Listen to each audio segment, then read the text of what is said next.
நான் கூட 2 நாளைக்கு முன்னால் பெரிய பூகம்பம் கிளம்ப போகிறது போல இருக்கிறது, ரொம்ப நாள் அடைபட்டு கிடப்பதையெல்லாம் உடைத்து கொண்டு வரப்போகிறது என்றெல்லாம் நான் நினைத்தேன். அவர் அவர் பேசிய துணி, மனம் திறந்து பேசப் போகிறேன், அதுக்கு நாள் வேற விதித்தார். இது என்ன, இதை பேசுவதற்கு என்ன நாள்னு கேட்குறேன். இது ஏற்கனவே 6 மாதத்திற்கு முன்னால் அது அமித்ஷாவால் தூண்டப்பட்டு இவர் டெல்லிக்கு போய் அவர் ரொம்ப ரகசியமாக போய் வெவ்வேறு விமானங்கள் மாறி போவது தெரியாமல் போய் பிறகு வந்து இந்த வேலையை செய்வதற்கு தானே ஏற்கனவேயும் அமித்ஷா இவரை வைத்திருந்தார்.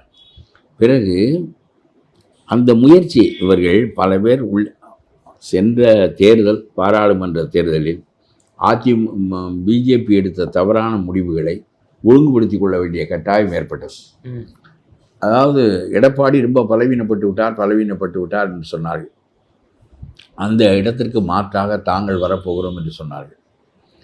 இதை அண்ணாமலை முன்னின்று செய்தார். அண்ணாமலை செய்த அறியாமை மிகுந்த அரசியலில் தலையாயது ஸ்டாலினை 40க்கு 40 வெற்றி பெற வைத்தது.